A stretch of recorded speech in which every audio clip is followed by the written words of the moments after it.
신약 사도행전 24절 우리 같이 찾아서 우리 함께 읽도록 하겠습니다. 사도행전 20장 24절입니다. 예, 찾았으면 같이 읽겠습니다. 내가 달려갈 길과 주 예수께 받은 사명 곧 하나님의 은혜의 복음을 증언하는 일을 마치려 하면은 나의 생명조차 조금도 귀한 것으로 여기지 아니하노라. 아멘.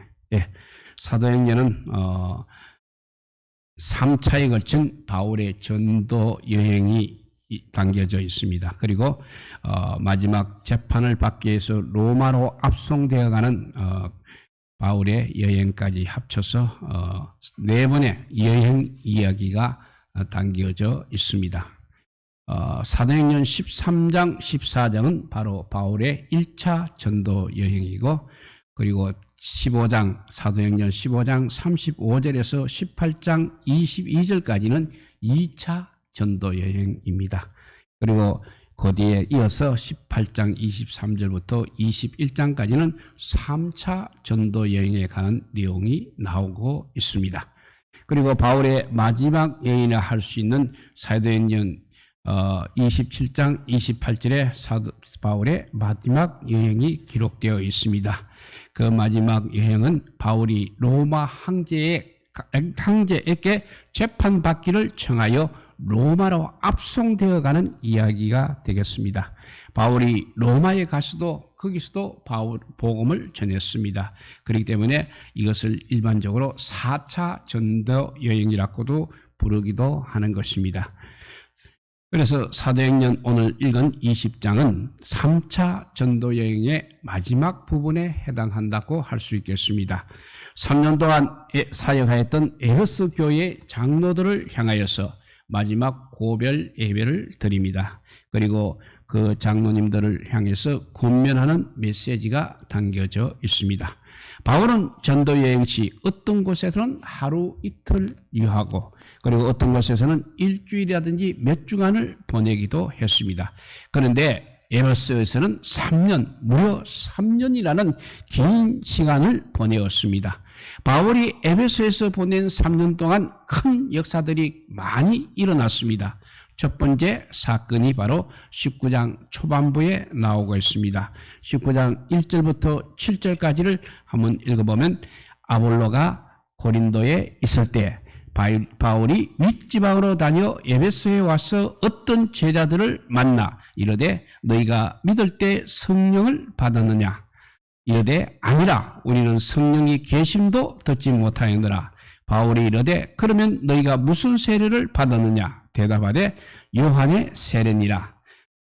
바울이 이르되 요한이 회개 세례를 베풀며 백성에게 말하되 내 뒤에 오시는 이를 믿으라 하였으니 이는 곧 예수라 하거늘 그들이 듣고 주 예수 이름으로 세례를 받으니 바울이 그들에게 안수하며 성령이 그들에게 임하심으로 방언다고 예언하니 모두 12사람쯤 되니라 했습니다. 바울이 이렇게 성령을 경험하지 못한 에베소 교인들에게 말씀을 전하고 안수를 해 주었습니다. 그러다 약 12명의 사람들이 성령을 받아 예언하고 방언다는 놀라운 기적이 일어났습니다. 바울은 거기서 약 3개월 동안 회당에서 하나님 나라에 관하여서 강론을 하였습니다. 그래서 말씀에 대한 반응이 나누어지게 됩니다. 어떤 사람은 말씀을 매우 잘 받아들였습니다. 그런데 반대로 그렇지 않은 사람들은 바울을 배척하기도 했습니다. 그러나 바울은 이에 굴하지 않고 장소를 옮겨 날마다 강론을 했다고 했습니다. 그 강론한 곳이 바로 유명한 두라노 서원인 것입니다.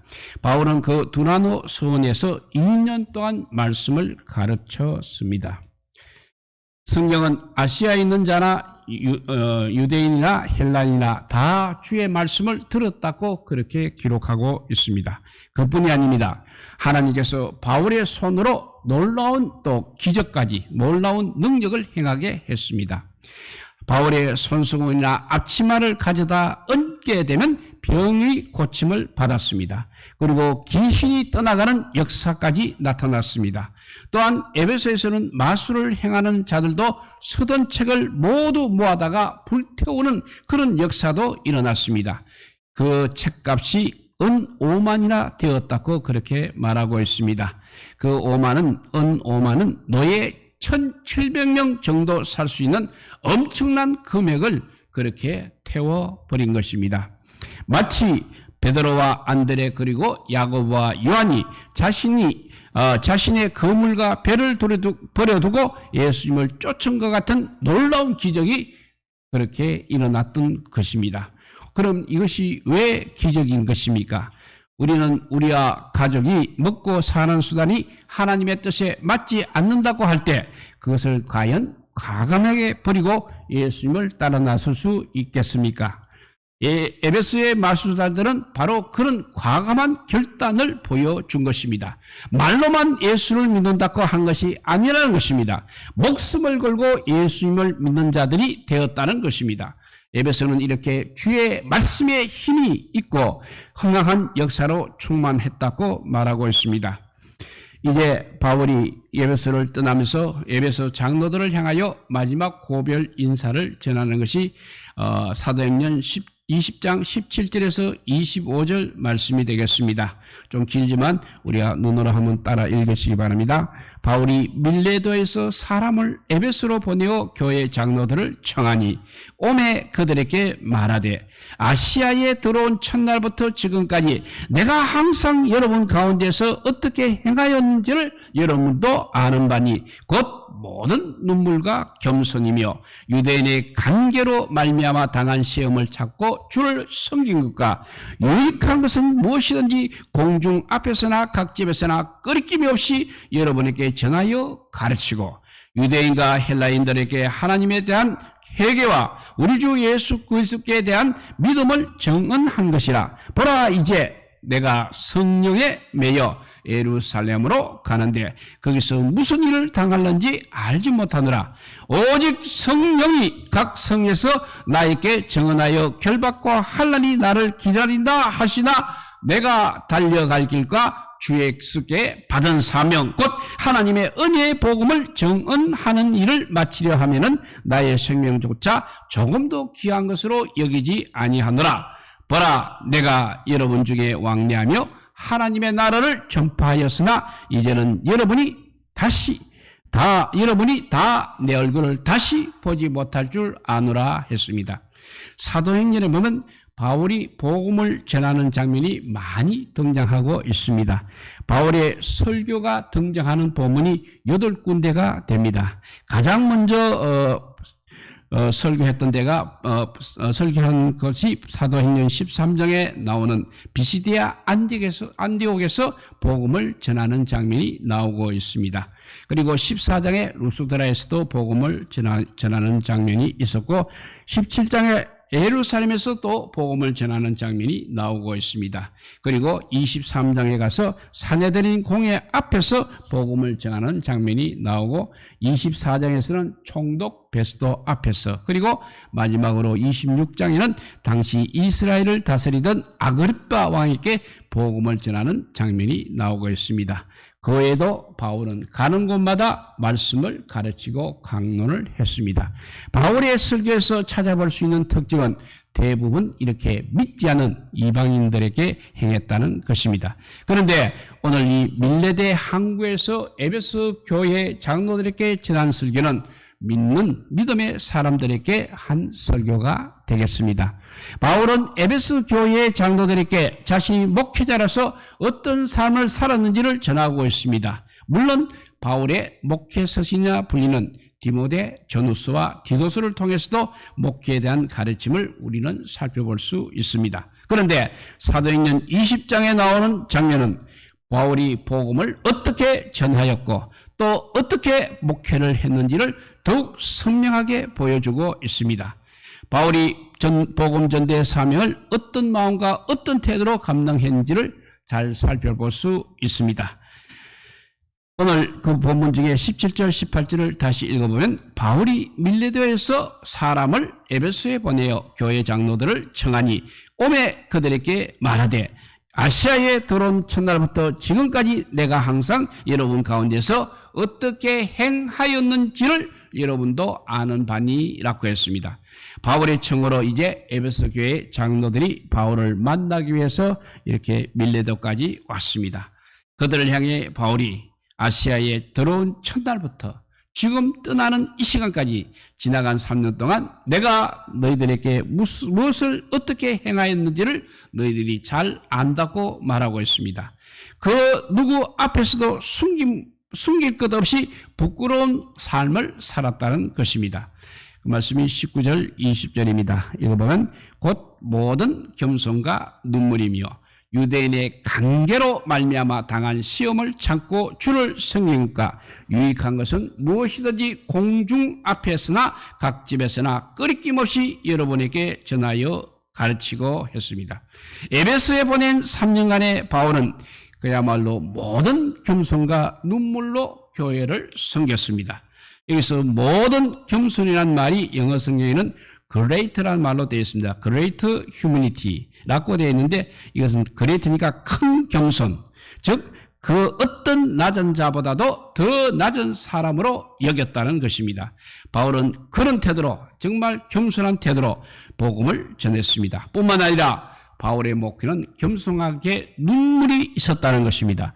그의 사역은 눈물로 이루어져 있었습니다. 눈물은 그야말로 진정성을 의미하는 것입니다. 성도들을 대하는 바울의 마음에는 언제나 이런 진심이 담겨져 있었다는 것입니다. 그들의 영혼과 삶을 대할 때 눈물 어린 시선으로 바라보았습니다. 그리고 눈물로 그들을 위해서 기도했습니다.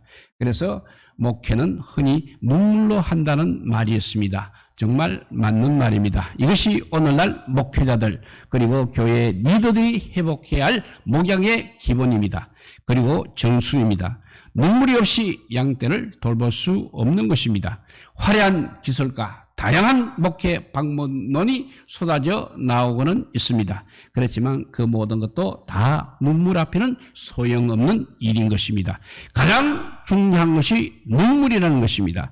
성도들을 바라보는 목회자의 눈물, 그것 없이 목회자의 눈물 없이는 사람의 영혼을 얻을 수 없는 것입니다. 이어서 이제 바울은 또 유대인의 관계에 대해서도 말하고 있습니다. 여기서 관계라는 말을 다른 말로 바꾸면 음모라고 할 수 있습니다. 바울은 자신을 죽이고자 하는 그 무시무시한 음모 속에서도 참고 주님을 섬겼다고 말하고 있습니다. 바울의 주변에는 이렇게 늘 위험이 도사리고 있었습니다. 바울을 죽이고 하던 결사대까지도 있었던 것입니다. 40명으로 이루어진 그들은 바울을 죽이기 전에는 먹지도 아니하고 마시지도 않겠다고 할 정도의 결사대인 것입니다.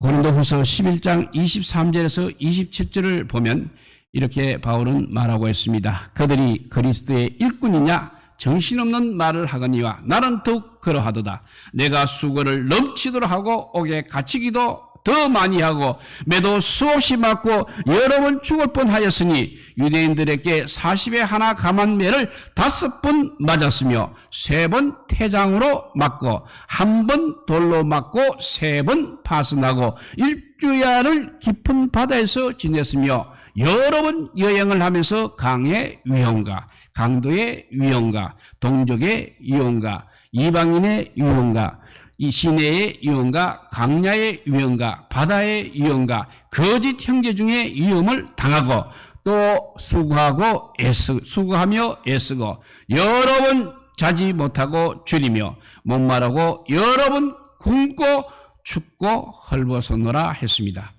정말 바울은 이렇게 볼 때 목숨을 잃을 뻔한 일이 한두 번이 아니었다는 것을 우리가 알 수 있습니다. 그야말로 많은 위험을 감수해야 했던 것입니다. 그러나 그는 끝까지 인내하며 복음을 전했습니다. 오늘날 과연 바울처럼 이렇게 복음을 전할 수 있는 사람이 얼마나 될지 모르겠습니다. 교회는 더 커졌습니다. 사회적 영향도도 더 크게 행사하고 있습니다. 그렇지만 바울처럼 복음에 헌신한 일꾼은 정말 찾아보기 힘든 시대가 되었습니다. 많은 성도들이 조금만 어려워져도, 조금만 힘들어져도 신앙의 회의를 느끼고는 하고 있는 것입니다. 그러나 하나님 나라에는 이렇게 어떤 위험과 박해, 오해와 조롱 앞에서도 휘로 인내하며 자신이 해야 할 일을 감당하는 사람이 필요한 것입니다. 바울처럼 인내하는 사람이 절실히 필요하다는 것입니다. 또한 바울은 유익한 것은 무엇이든지 공중 앞에서나 각 집에서나 끊김 없이 전하였다고 그렇게 자신 있게 이야기하고 있습니다. 사람들의 영혼을 살리고 사람들의 삶을 바로 세울 수 있는 일이라면 무엇이든지 스스럼치 않고 했다는 것입니다. 사람들이 공적으로 모이는 장소뿐만 아니라 각 성도들의 집을 방문하고 그들의 영혼의 유익을 위해서 일했다는 것입니다. 또한 바울은 인종을 가리지 않고 복음을 전했습니다. 사도행전 20장 21절 말씀입니다. 유대인과 헬라인들에게 하나님에 대한 회개와 우리 주 예수 그리스도께 대한 믿음을 증언한 것이라 했습니다. 당시 유대인들이 가지고 있던 선민의식은 그야말로 굉장했습니다. 자신들만이 하나님께 택함받은 민족이라고 그렇게 생각했기 때문에 다른 민족들은 많이 업신여겼습니다. 바울도 유대인이었습니다. 그런데 바울은 문화와 간섭, 거래된 사상의 장벽을 뛰어넘어 편견 없이 모든 민족에게 복음을 전했습니다.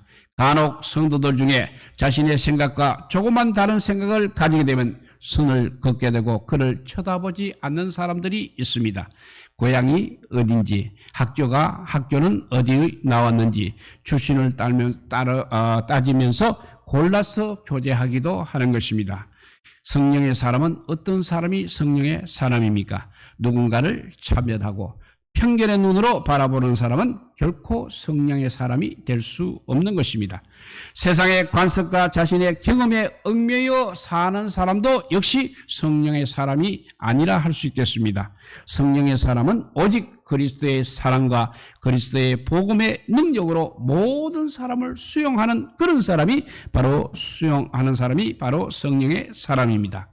그렇지만 모든 사람을 차별과 편견 없이 대해야 한다는 것이 무조건적 수용, 그것을 의미하는 것은 아니라는 것입니다.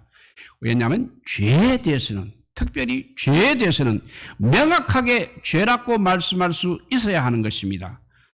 교회는 죄인을 의인으로 변화시키는 곳입니다. 그냥 죄를 가지고 그대로 살도록 내버려 두는 것은 교회가 아니기 때문인 것입니다. 최근 한국 사회에서 이슈가 되고 있는 동성애 같은 경우가 바로 그런 예라 할 수 있겠습니다. 세상 사람들은 교회가 동성애자들을 미워하고 차별한다고 그렇게 말하고 있습니다. 사실은 그렇지 않는 것입니다. 교회는 동성애자를 미워하는 것이 아니라 동성애 그 자체를, 동성애라는 죄 그 자체를 미워하는 것입니다. 남자와 여자가 만나 결혼을 하여 가정을 이루고 참된 사랑을 누리는 것이 바로 하나님께서 지으신 창조의 원리인 것입니다.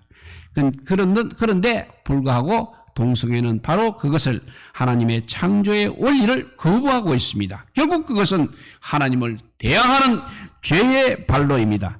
그리고 그 끝은 참혹하고 비참할 뿐인 것입니다. 이미 여러 연구를 통하여 동성애자들은 정말 심각한 병에 노출될 수밖에 없다는 것이 증명이 되고 있습니다.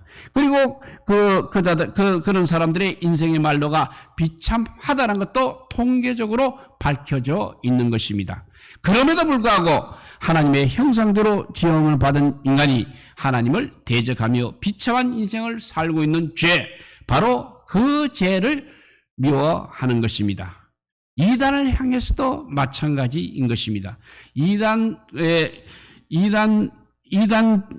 미워하는 것이 아니라 그들이 하나님을 바로 믿지 못하게 하는 악한 세력을 미워하는 것입니다. 하나님을 향해 좌로나 우로나 치우치지 말고 바르게 가야 하는 것입니다. 그런데 이단 사상이 바로 그것을 바르게 가는 것을 방해하고 있는 것입니다. 그리스도만 또 영광을 받으셔야 합니다. 그런데 인간인 그 이단의 교주가 바로 그 그리스도의 영광을 가로채고 있는 것입니다. 그들도 이단들도 돌아와야 할 사람들이고 복음이 정말 필요한 사람들입니다. 우리가 구원받아 하나님의 자녀가 된 것처럼 동성애자들도 구원을 받아서 하나님의 자녀가 되어야 하는 것입니다. 잘못된 이상사상에 빠진 자들도 역시 돌아와야 할 사람들입니다.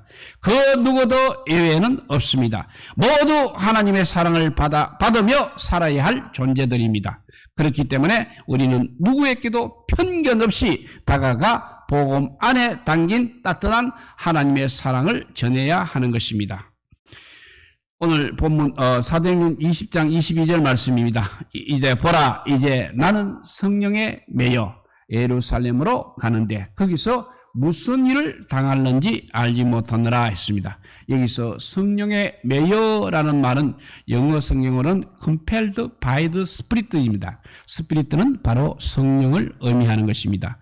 바울은 성령에 이끌려 성령으로 충만하여 예루살렘으로 간다고 이야기하고 있는 것입니다. 25절에 보면 바울은 분명히 예루살렘에 가게 되면 결박과 환란이 기다린다는 것을 알고 있었습니다. 그럼에도 불구하고 그는 성령에 이끌려 예루살렘으로 향하였습니다.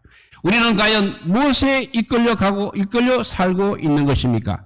누가 자신의 삶을 이끌고 가는지 돌아봐야 하는 것입니다. 무엇이 내 삶을 지배하고 있고 내 행동의 양식을 결정짓게 하는지 반드시 생각해 보아야 합니다. 그것은 욕망은 아닌지, 이기적인 생각은 아닌지, 세속적인 가치는 아닌지 반드시 점검해 보시기 바랍니다. 성령의 사람은 반드시 성령의 이끌림을 받아야 합니다. 요한복음 21장에 보게 되면 예수님께서 부활하시고 디베라 바닷가에서 베드로를 만나 주시는 장면이 나옵니다. 그 중에 21장 18절을 읽어보면 내가 진실로 진실로 너에게 이르노니 너가 젊어서는 스스로 띠띠고 원하는 것으로 다녔거니와 늙어서는 내 팔을 벌리니 남이 너에게 띠띠우고 원하지 않는 것으로 데려가리라 했습니다. 예수님은 베드로에게 젊어서는 스스로 띠를 띠고 원하는 것으로 다녔지만 늙어서는 남이 너에게 띠띠우고 원하지 아니하는 것으로 데려갈 것이라고 말씀하고 있습니다. 이것은 성령의 띠로 끌고 간다는 의미입니다. 이제 베드로가 성령에 이끌려 살게 될 것이라고 말씀하신 것입니다. 하나님의 사람들은 반드시 이렇게 베드로처럼 성령의 매인 삶, 성령께서 인도하시는 삶을 살게 되어 있는 것입니다. 물론 예수님을 믿고 영접하는 순간부터 바로 자신의 뜻을 내려놓고 온전히 하나님의 뜻만 순종하는 것은 아닌 것입니다. 성도로서 이 세상을 살아가는 동안 수많은 사람들을 만나게 되고 여러 가지 일을 겪게 되며 하나님의 뜻에만 온전히 순종하는 사람이 되어가는 것입니다. 그것이 곧 성화라고 할 수 있는 것입니다. 구원받은 성도는 자신의 의와 경험과 지혜로 살아가던 그런 세상 삶에서 성령께 자신의 지경에 많은 부분을 내어드리는 삶으로 바뀌게 되어 있습니다. 결국 온전히 성령께 이끌려 살게 되는 데까지 우리는 자라나야 한다는 것입니다. 성령에 이끌리는 삶을 살 때 좋은 일만 만나는 것은 아닌 것입니다. 때로는 고난을 만나기도 합니다. 모진 아픔을 겪기도 합니다. 그러나 그럼에도 불구하고 성령의 인도함을 받으며 살아야 하는 것입니다. 바울은 바로 평생을 그렇게 성령의 이끌림을 인도함을 받으며 살았습니다. 특별히 그가 예루살렘에 가려면 그곳에서 어떤 고난을 겪을지 너무나 잘 알고 있었습니다. 그러나 그는 성령에 이끌려 예루살렘으로 간다고 고백하고 있습니다. 예수님께서 세례 요한에게 세례를 받으시고 성령에 이끌려 간 곳은 광야였습니다. 성령은 예수님을 메마르고 황량한 곳으로 인도하셨습니다. 그곳에서 예수님은 마귀에게 시험까지 받으셨습니다. 엘리야는 하나님의 음성을 듣고 그릿 시냇가로 갔습니다. 시내가 말라 마실 물도 없고 먹을 것도 없었습니다. 그래서 그는 또 성령에 이끌려 사렙다로 갔습니다. 그곳에서 만난 것은 부자도 권세자도 아니었습니다. 마지막 남은 밀가루와 기름으로 떡을 만들어 먹고 죽으려 했던 가부와 그녀의 하나밖에 없는 아들을 만났습니다. 하나님께서 우리를 인도하시고자 하는 길은 우리의 생각과 완전히 다를 수 있는 것입니다. 하나님의 인도를 받는다고 하나님께서 우리를 인도하시고자 하는 길은 우리의 생각과 완전히 다를 수 있다는 것입니다. 하나님의 인도하심을 받는다고 해서 꼭 좋은 직장, 높은 지위, 큰 명성을 얻는 것이 아닌 것입니다. 고난과 역경의 길도 우리의 하나님의 인도하심일 수 있는 것입니다. 그렇기 때문에 눈에 보이는 환경과 조건으로 우리가 하나님의 길인지 아닌지를 판단하지 말아야 합니다. 우리는 곧장 예수님만 바라보고 가면 되는 것입니다. 우리 예수님께서 가신 길이 바로 바른 길입니다. 예수님은 낮고 천한 마구간으로 오셨습니다. 그리고 성김의 삶을 사시다가 하나님의 뜻에 전적으로 순종하는 십자가의 길을 가셨습니다. 사람은 누구나 높아지려는 자리, 부유해지는 자리, 더 큰 명성과 인기를 얻는 자리로 가고 싶어 합니다. 대부분의 사람들은 자신의 욕망과 욕심에 이끌려 그리로 가랬고 몸부림치고 있습니다. 그러나 사명이 있는 자는 다르다는 것입니다. 항상 사명이 있는 자는 성령의 인도하심을 받는 것입니다. 성령에 매여서 예수님께서 가신 길로만 가는 것입니다. 사도행전 20장 24절 말씀입니다. 내가 달려갈 길가 주 예수께 받은 사명 곧 하나님의 은혜의 복음을 증언하려 일을 마치려면 나의 생명조차 조금 더 귀한 것으로 여기지 아니하노라고 바울이 고백했습니다. 환난과 핍박이 기다리고 있지만 그 길은 내가 가야 할 길이다. 그것이 내 사명이다 라고 말하고 있는 것입니다. 사명을 이루기 위해서는 목숨은 아깝지 않다고 단호하게 나아가고 있습니다. 바울은 절대 도망가지 않았습니다. 많은 사람들이 어려움을 만나면 어쩌면 피해서 가려고 하고 있습니다. 그럴 때는 변명을 대면서 포기하기도 합니다. 사명자는 그렇지 않다는 것입니다. 가야 할 그 길을 단호하게 걸어가는 것입니다. 그것이 바로 하나님께서 주신 사명이기 때문에 그렇습니다. 바울의 사명은 하나님의 은혜의 복음을 전하는 것이었습니다. 그것은 바울의 사명인 동시에 오늘 이 시대에 살고 있는 우리 교회의 사명이기도 한 것입니다. 교회가 해야 할 일은 은혜의 복음을 전해서 죽어가는 영혼들을 구원하는 일이 교회가 해야 할 일입니다. 또 구원받은 자들은 예수님을 닮아가게 하는 일도 역시 교회가 해야 하는 일입니다. 아직 가족이나 이웃들 중에 예수님을 알지 못한 사람이 있지는 않습니까? 부지런히 찾아 복음을 전해 그들을 구원하는 일을 감당하시기 바랍니다. 불평한 상황을 맞이하고 껄끄러운 이야기를 들어야 할지도 모르겠습니다. 그러나 바울의 고백처럼 은혜의 복음을 전하기 위해서는 자신의 생명도 버릴 수 있다는 각오가 되어 있다면 우리는 능히 그 일을 감당할 수 있을 것입니다. 주님 오실 때까지 그 귀한 사명 감당하다가 그분 앞에 섰을 때 정말 잘했다는 칭찬받는 우리 모든 성도들 되시기를, 그리고 이 땅에서 그 삶을 살아가며 복된 삶을 사시기를 우리 주님의 이름으로 축복드립니다. 기도하겠습니다. 사랑의 하나님 감사합니다. 정말 아버지요, 주님께서 보내신 귀한 사역자 우리 바울의 마지막 모습을 우리가 보고 있습니다. 정말 아버지요, 예루살렘에 가면 결박과 환난이 아버지요 눈앞에 보이지만 성령께서 가라 하시면 가고 서라 하면 서는 바울의 그 아버지의 믿음을 우리가 보게 하여 주시고 그 사명을 보게 하여 주시옵소서. 이 땅에서 우리는 그냥 편하게 살고 복 많이 받아서 천국 가려고 하고 있습니다. 이 땅에서 아버지의 그 복을 받을 때 우리가 어찌 천국까지 갈 수 있겠습니까? 그것을 항상 거꾸로 생각하는 저희들 되게 하여 주시고 이 땅에서 더 많은 고난을 향해서도 바울처럼 아버지의 용감하게 가는 정말 믿음의 사람들이 되게 하여 주시옵소서. 정말 아버지의 예배 시간마다 다 아버지의 주님 앞에 나와서 예배하기가 어려운 시대가 다가오고 있습니다. 그때를 생각해서 지금 믿음을 쌓아놓는 저희들 되게 하여 주시고 그때 정말 주님 앞에 바른 아버지여 사명을 받을 수 있는 저희들 되게 하여 주시고 생명 다 바쳐 주님을 사랑하는 자 되게 하여 주시옵소서. 바울의 모습이 나의 모습, 우리 모두의 모습이 되게 하여 주시기를 간절히 빌고 원하오며 우리 구주 예수 그리스도 이름으로 기도드리옵나이다. 아멘. 예, 우리 부름받아 나서니